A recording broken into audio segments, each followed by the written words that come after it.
Hello, friends. One can say many things about Pope Francis, but certainly not that he's short on words. He speaks often. He speaks about many things. People are attentive. What did the Pope say? What did he mean when he said that? Is that true? Where's this leading us? So, yes, he speaks many things. And so this week, yes, there was his statement from within a recording on the civil unions for people of homosexual orientation. I'll come back to that at another time. But today what I'd like to talk about is one of the things that he's brought forward as a teaching and a reflection is what he has offered to the church and to the world in an encyclical. And when we hear encyclical, that's a serious, official teaching, reflection, invitation. It's not just a post-it note, far from it.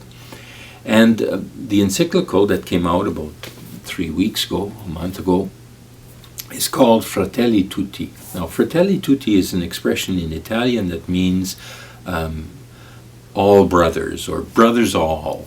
It's an expression of St. Francis of Assisi as he's addressing, his brothers, the friars that are beginning to form the congregation of the Franciscans around him. But we could just as well say brothers all, sisters all. We know how he was very close to St. Clare and the community that grew around her and that shared spirituality. But anyway, so this encyclical is about fraternity and friendship, but friendship in a society. What brings us to be friends with one another in a society with many, many differences.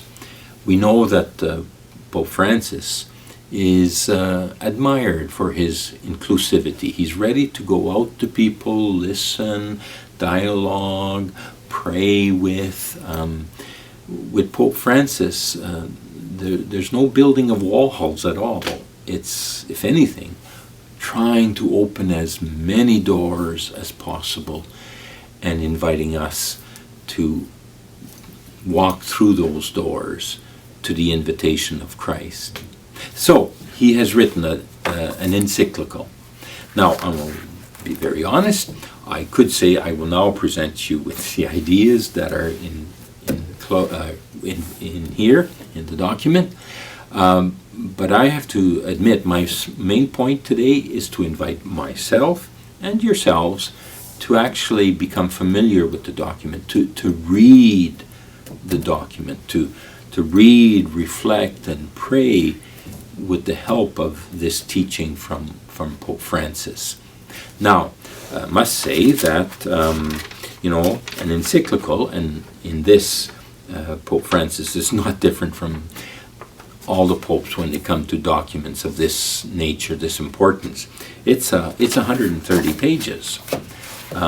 So we can have the temptation, let's go see what others have said. Let's run to the commentaries on different websites, on different blogs, on different Facebook accounts. Let's just see what it's about. I don't think that serves us well. I don't think it serves us well at all, because the websites, the blogs, the Facebooks, what's the motivation behind what's being shared there? So I propose that in faithfulness to the way teaching comes forth in the church, and this is faithful as laity, faithful as priests, faithful as bishops. Faithfulness is, first of all, to go to the source itself. So what am I saying? I'm saying go to the Vatican website. And the address the link to the Vatican website will be included in this Facebook taping.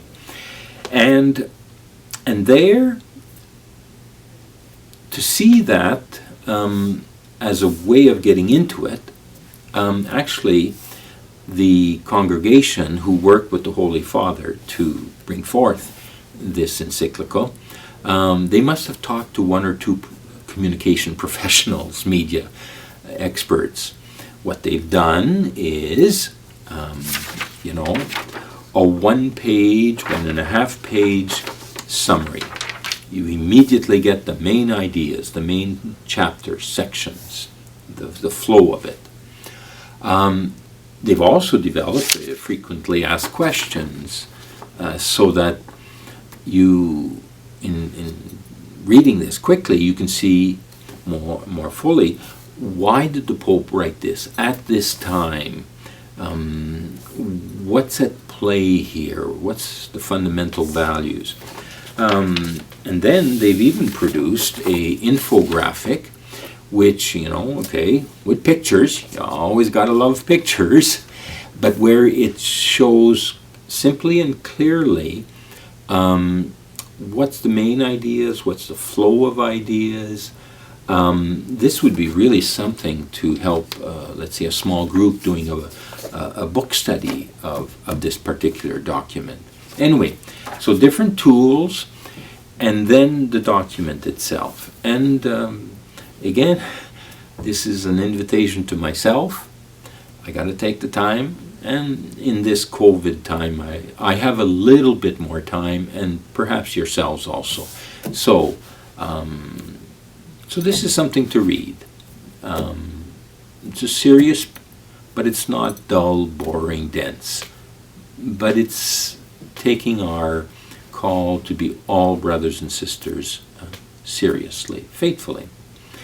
And then, having read it or wanting to know more, commentaries, well, go to the commentaries of the Vatican website, or of, church teaching, sources of church teaching. Turn towards the national conferences of bishops. So in Canada, the Canadian Conference of Catholic Bishops will offer its take, its presentation.